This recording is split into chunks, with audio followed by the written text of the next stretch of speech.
to another edition of the Sooner Pocket Podcast. Sam Knight here with Chris. We've got a lot of good stuff coming your way tonight. Got some good looks ahead at the West Virginia game tomorrow. We're here on Friday night, so that'll be tomorrow. Got to see a tight game last night, Chris, between Virginia and Louisville. Did you get a chance to catch that? Yeah, it was an exciting ending. I remember a few weeks ago when y'all were up here in Chicago, we watched Virginia upset North Carolina. I thought for sure that they were going to be able to upset Louisville last night too, but when Louisville broke off that long touchdown run, I knew at that point it was over. Teams like Virginia just can't overcome that type of adversity. Yeah, it was a tight one. Since our last podcast, it's been a busy week in the college football world. Obviously, tonight, Jim Harbaugh suspended for 3 games. Michigan's trying to fight it in court ahead of the game tomorrow. So we'll see if they're able to pull that off.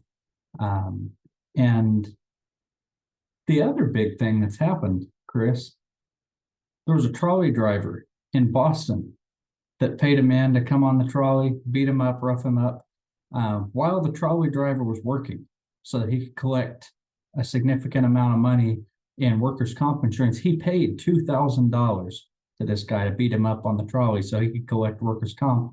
I assume in excess of $2,000 to make it worth it. But it's a fraud, right? And the greatest fraud right now in the college football world, Alex Grinch, fired last Sunday after a dismal performance against Washington. You could see Grinch on the field at one point, basically staring into the grass, counting the blades, probably figuring out what he had space to pack up to take back home after he got fired. Yeah. Sorry, I was having some mic issues there for a second. Yeah, it was something to watch. It kind of reminded me of Urban Meyer towards the end of his time with Ohio State when things weren't going well, and you'd see him just kind of like get on his knee and put his hand on his head and have the migraine issues that he always had. Alex Grinch, he knew in that game that he was done for. And, I don't know how he made it this long.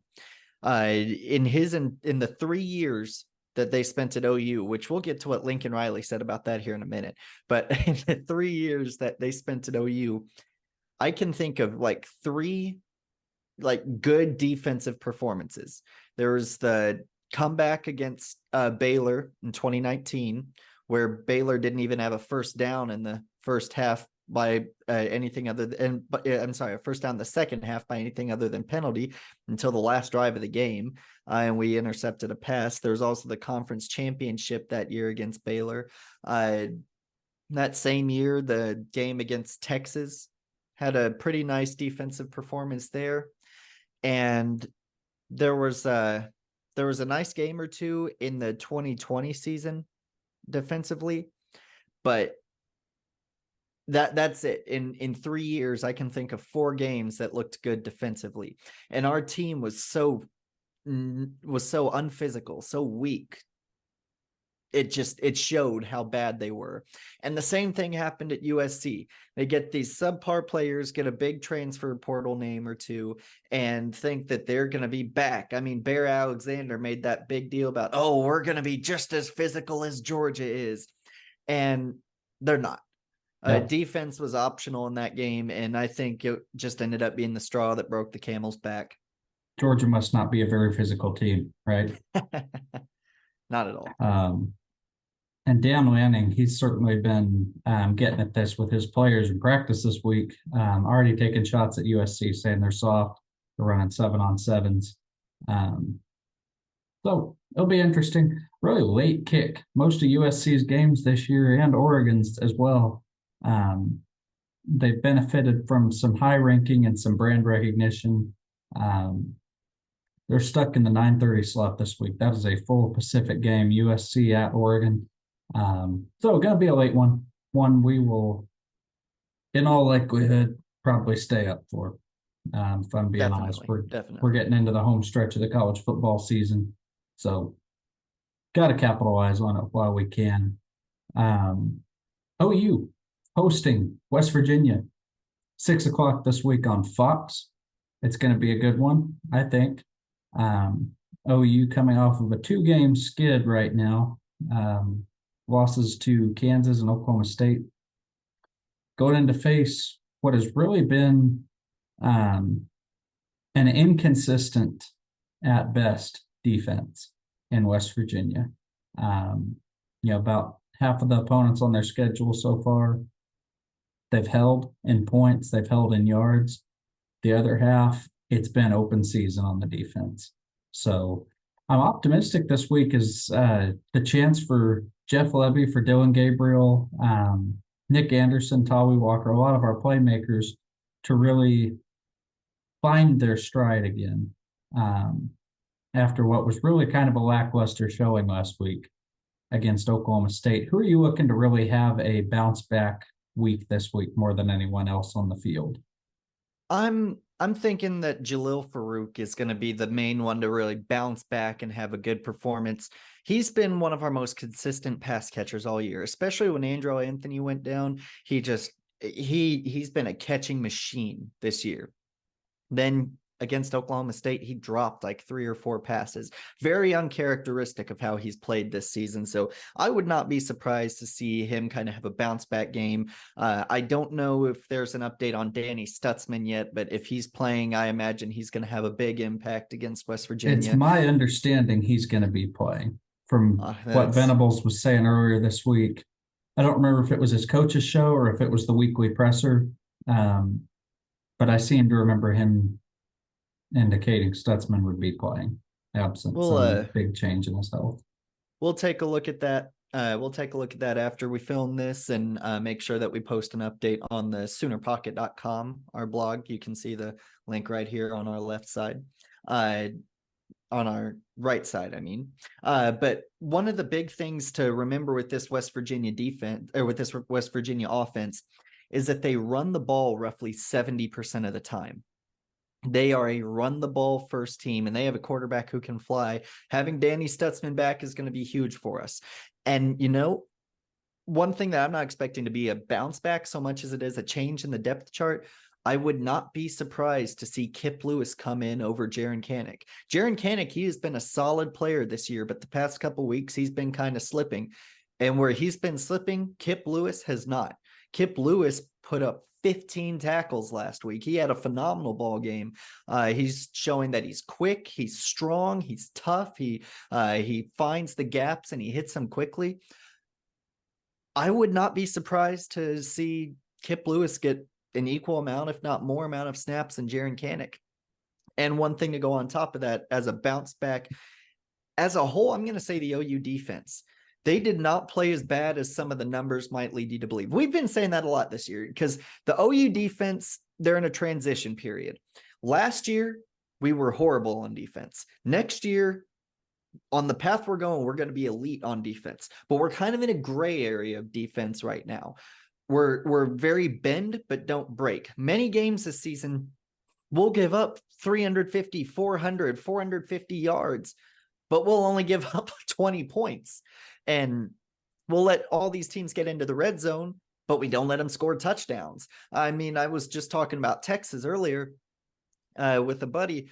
Texas, when we played them, they ran 12 plays. They only got into the OU red zone 12 times. And of those 12 plays, they scored on one of them, and it was a field goal. That includes 3 plays from the 1-yard line and 1 play from the 2. And it's funny you mentioned that. OU, just the stats backing up what you're saying here. OU is 3rd in the Big 12 in points allowed per game, sitting just shy of 20. We're 7th in yards allowed. So it really does back up what you're saying there about a bend but don't break defense. They really bow up when the moment calls.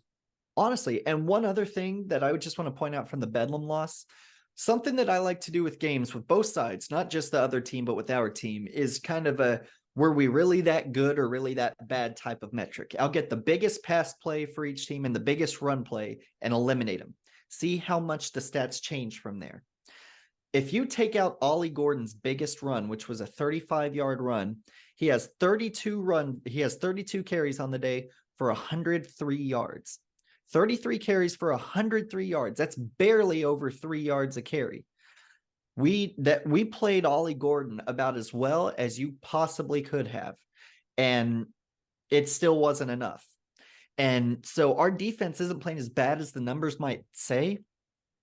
And I think given that our run defense is beginning to bounce back, especially how bad they played against Kansas, I would not be surprised to see them have a really good game against the ground against West Virginia. Yeah, no, and I'm really optimistic going into it. Um, it can be easy to hear that and say, well, what are you so optimistic about? We're on a 2-game skid. But like you mentioned with Kip Lewis, getting some good, very much needed player development in there within the depth in our linebacker spot. It's been really good to see. Maybe seeing Kip Lewis paired alongside Danny Stutzman, that can bring its own kind of reward there. Um, we'll see. Absolutely. We'll see. West Virginia's certainly not been the most prolific offense in the Big 12 this season.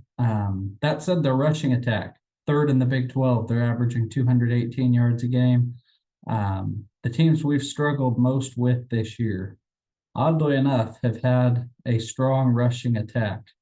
Now, granted, you look at those games, and for the most part, it's the offense missing some opportunities to produce in key moments of the game where it's a one possession game and we've got the chance to either erase their lead or extend ours, and we're not able to do it. But you look at the teams that those have been done against, and it's teams with a really strong rushing attack. UCF, Kansas, Oklahoma State to this point. So we'll see what happens. I think if I'm putting a number on it, I say OU probably walks out of there with this one 38-17. I think it's a bounce back week for our offense. We put up some good points. We're not going to blow the barn doors off or anything.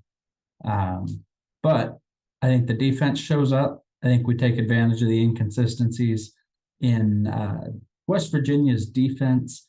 And I think Dillon Gabriel probably ends up with a little more time to throw the ball. West Virginia is ranked 8th in the conference. They're in the bottom.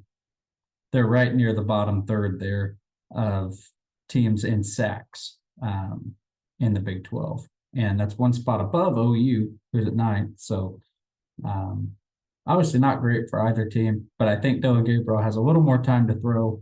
And, if we just play our brand of football and we avoid the silly mistakes, make sure we're snapping to the right people, and avoid the untimely penalties, this should really be a good recovery game to send OU 8-2 going into the home stretch of the season.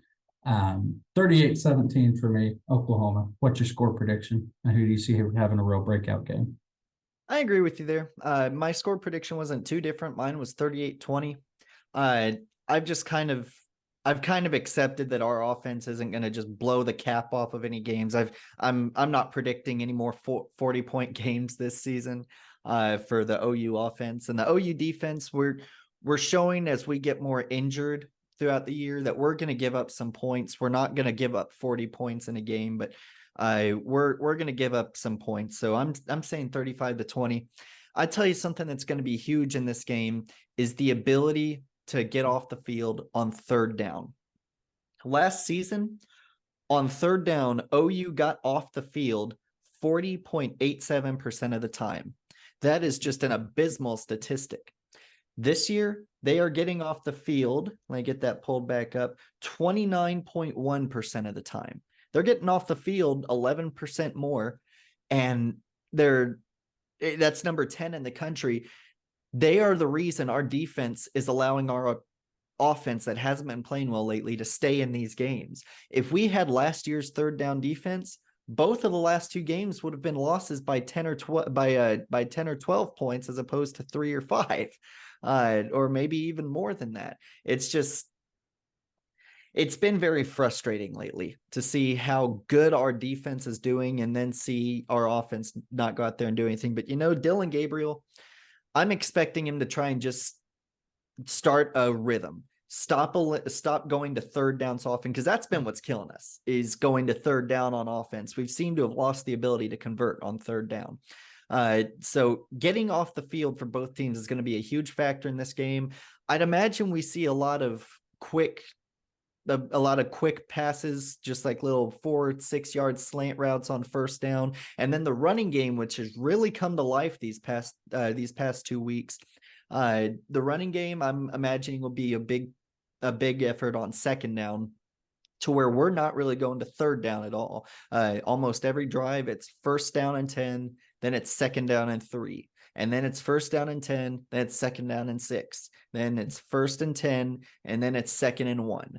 That way we have time to just drive down the field, but we're not putting ourselves in 3rd and 9, 3rd and 10, 3rd and 12. But that's the main thing I'm expecting to see.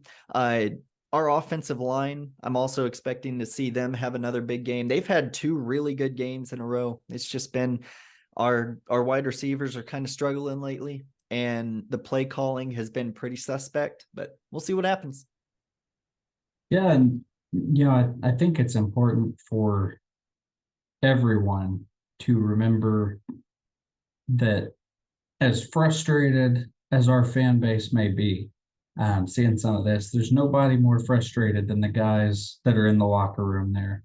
Absolutely. There were some interesting quotes this week from Danny Stutzman, from Jaron Kanak, from Drake Stoops even, where they're talking about what all of this really means to them and what they're looking for out of the rest of this season. And I think it goes to show you the level of dedication that we've got in that locker room, the type of guys that we've brought in, and again, more of the culture growth under the Venables, under Coach Venables' leadership. It's where we were before he came in. It's not an overnight change. That's not to say necessarily the culture was bad when he came in. It's just to say it wasn't what he's looking for. Wasn't what it needed to be. Yeah. It's not the kind of tough, the kind of tough culture that I think he wants to have, where we've got strong players on the field, but we've got strong men in the locker room too. So I think that's going to be something. Who for you has been the breakout player of the season, for OU? Either offense or defense, one player whose ability to produce has made the difference for OU this year? I think it's not even a question who the biggest breakout players, because there are multiple candidates. You've got Danny Stutzman, who had a good year last year, but he's really exploded this year. You've got but he was already really good last year. He was our number 1 tackler last year. So really he's continued to just be the leader. We've got Dylan Gabriel, who's taken a noticeable step up. We've gotten Peyton Bowen, who's come in huge. But I think far and away the best, the biggest breakout player, the where did he come from player, is Nick Anderson. He came in last year, true freshman. I don't think he had any play time, really. If he did, it wasn't much. Had injuries most of the season. We didn't know if he was going to be any good coming into this season. And then he comes in and he's at 8 touchdowns on the year so far, 8 or 9 touchdowns, and pretty much just as many catches. Sure, he didn't have his best game against Oklahoma State last week, but he knows that. And he's just, his ability to get open, his ability to get separation, his ability to find the end zone, it's insane what he's been doing. I've said before, he reminds me a lot of Lee Morris. So while we have all these great players on our team who are doing really well, and you could make an argument for Danny Stutzman, Nick Anderson, no one saw him coming. I mean, he probably saw him coming. Brent Venables has said that he saw it coming, and I'm sure Rodney Anderson, we've seen how excited he gets on the sidelines. I'm not sure I want to be on the receiving end of a Rodney Anderson high five, but he probably saw him coming, but no one else did. He's just had such a phenomenal season so far. I'm really looking forward to seeing what he can do for us the rest of the season. And I'm looking forward to seeing what he can do year one in the SEC. Who's your breakout player? Well, first off, I do want to be fair to another OU podcaster, Parker Thune, OU insider, I believe. He was telling everybody on Twitter all off season, buy the Nick Anderson stock. And to his credit, he was right. It's been something. I think he was the one person that really saw that coming, outside of the program. My person's got to be Gentry Williams, sophomore, who this Great year season so far. he's tripled his tackle total from last year, which goes to show you the work that's gone into the secondary a little bit, as far as one-on-one tackling. Iowa State, as an example, Iowa State loves throwing those little quick out screens to their receiving core, and had a lot of opportunities against Iowa State, and we capitalized on those, getting one-on-one tackles. And Gentry Williams he was responsible for a couple of those. He's tripled his interception this year. He had one last year out of 12 games. This year in 8 games, he's got 3. So that's exciting. And it seems like he's just always where the play is happening. He's got a fumble recovery on the year too. He opened up the Texas game, if I'm not mistaken. Opened up the Texas game with an interception off Quinn Second Ewers. play of the game. He also opened up the Tulsa game with an interception. Yeah. So his growth over last year, I know we talked about Stutzman some. Stutzman still, I believe, has a very high ceiling. As good as he is, he's still got a high ceiling. Gentry Williams, I would say, even has a potential for more impact, being the kind of conference that we are and the one that we're going into. Granted, the SEC has always been known as the traditional football brand, heavy defense and throw the ball some, but don't throw it more than you have to. SEC's really transformed, especially with Lane Kiffin out there, with Brian Kelly at LSU. We're walking into a bit of a hornet's nest going into the SEC next year. Guys like Gentry Williams, they're the exact ones that we're going to need to really thrive out there and to pull out some wins. When you look ahead to that schedule next year, I don't know how much you've dug into it yet. There's 3 games I see that I think are really our biggest risk games. We're playing Alabama for one, which, Alabama is Alabama. And until they're not, that's going to be a red flag game on every team's schedule that ever plays them. I don't care if you're Sam Houston State or Georgia. That's a ball game that you're going to circle on your calendar and have it there. But there's the Alabama game. There's Ole Miss facing off against Lane Kiffin and the Ole Miss offensive machine. 9th ranked, by the way, going to play against Georgia this week. So that's going to be an exciting one. And then there's the LSU game, which LSU this year has been one of the highest producing offenses. If I'm not mistaken, a couple weeks ago, they put up like 50, 60 points. Doing that this late in the season, you got to have a heck of an offense to do that, because this is where you're playing real opponents. Those 3 are the games that I think have the biggest potential for us to fall short. Right now, looking ahead to next year, I'm pretty optimistic. I think I don't see any more than 3 losses on our regular season schedule next year. We could do better and maybe only lose one of them. We could do worse and maybe lose a couple extra that I'm not seeing. But overall, I think we've got guys that like Gentry Williams and like Nick Anderson, like you're talking about, guys that are going to really bring us into the SEC era of Oklahoma football. I get what you mean there completely. I have zero doubt that our defense is going to be SEC ready next year. Our defense would all, as it is right now, rank towards the top of the SEC production. And the SEC doesn't really have too many great offenses. They're known for being this great defensive conference. And yeah, they have a couple nice defenses, especially Georgia and Alabama. But most of the defenses look good because most of the conference doesn't play offense. I mean, look at the before Georgia came in and started winning with their defense. Look at who the SEC national champions were going back a few seasons. It was the 2020 Alabama team who had an elite offense. It was the 2019 LSU team who had an elite offense. It was really the first time that offense had really come into the SEC, and suddenly those were the teams that were dominating. The games I'm worried about, it's going to be, I'm not so much worried about Ole Miss. Yeah, we're playing them in Oxford. It's not going to be an easy environment, but I think our defense is just going to be too strong for Lane Kiffin's offense. We also don't know who they're going to have at quarterback. Same for LSU next year. LSU, I am worried about that because it's at Death Valley. No one has ever accused Death Valley of being an easy place to play. It doesn't matter if LSU is 11-0 and playing for a spot in the playoff, or if they're 0-11 and just trying to end the season. They're going to bring it every week, week in and week out. And I think that's going to be a difficult game to prepare for. There's Alabama, of course.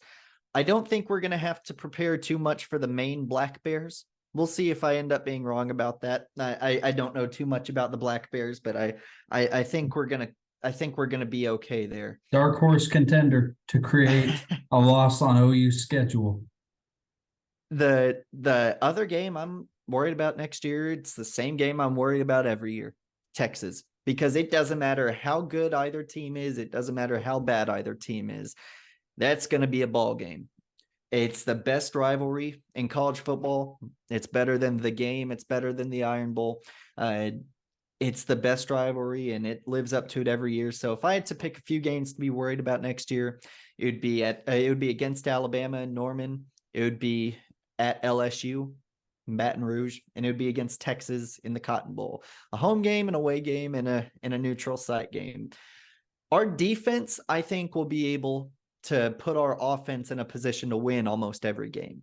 Our defense will be in a position where we could easily go 12-0. What's going to make the difference is Jackson Arnold. Jackson Arnold in his limited snaps this year has shown promise. He had that 50-yard touchdown pass against Tulsa that was just an absolute beauty to Nick Anderson. Mm-hmm. Yep. But we don't know how he's going to throw the ball when he's losing by 4 in the fourth quarter with 7 minutes left. We don't know how he's going to throw the ball when he's taking the first snap of the Red River rivalry game and he's taking it on the Texas end of the field. We don't know how he's going to play in all these scenarios. And I certainly believe that he has the ability to go out there and dominate, but we don't know yet. And so I think whether we end up with 11 wins next year or whether we end up with 7 wins next year kind of lays on the shoulders and on the arm of Jackson Arnold. Yep. Yeah, and the Texas game's a good call out. I was primarily looking at new SEC opponents and didn't factor Texas into that because technically speaking. Yeah. No, we play them right now. So I just wasn't factoring that one in there. But that'll definitely be kind of another red circle game. One to watch for, because like you said, doesn't matter what the records are, doesn't matter what team's got what star player. That's a tight game. Real quick, lightning fast predictions on a couple games. Do the Harbaughs of Michigan take down the Penn State Nittany Lions in Happy Valley this Saturday morning? I think Michigan is going to pull that one out. Happy Valley is a really difficult place to play. I think if it were a primetime game, Michigan would be on upset alert. But given how Michigan's been playing and given James Franklin's record against ranked opponents, I don't see that game going too well for the Nittany Lions. It's one that ESPN's Football Power Index has Penn State winning. But I honestly think Michigan's going to pull that out by 2 or 3 scores. Yeah, that's a fair guess. Michigan, I think, is probably the most complete team. Definitely. Of anyone. But they'll be playing country. without Harbaugh.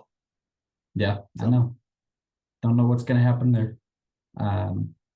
Guess I should say I don't know what kind of impact that's going to have. Ole Miss going into Athens. I think Georgia covers the 10.5 point spread without any issue. Should be a good game early. These high ranked games against Georgia, they tend to be close early on, create a little entertainment, make you a little nervous if you're a Georgia fan, but They're a good second half team. yeah, Georgia eventually kind of runs away with it. And last one, USC Oregon. I've got another loss projected here for USC. I don't think Oregon covers the 16-point spread. I think Caleb Williams and that USC offense create just enough problems that they stay within 16. How do you feel about it? Does Oregon cover? I think they do. USC, when they're playing a good defense, has not played well at all this season. I mean, look at their game against Notre Dame. That was really their first defensive. That was really their first test of the year for Caleb Williams. And he threw what, 4 interceptions, lost a couple fumbles. The whole offense played horribly. And Oregon, if Michigan isn't the most complete team out there, Oregon is. They are just a dominant football team under Dan Lanning. So yeah, I'd say Oregon covers the spread. Well, we'll see. You may be right. This was another edition of the Sooner Pocket podcast. Make sure to check out the blog right here, www.soonerpocket.com. Lots of great content on there. Good game previews like we've got up this week coming into West Virginia, and some good game recaps, ones that you may not want to read, like last week's OU-OSU recap. Probably best to wipe that one from the memory bank. But in any case, check out the blog. Been great being here with you. We'll look forward to next week. Here's to a win this week in Norman against the Mountaineers of West Virginia. Boomer Sooner. Boomer Sooner.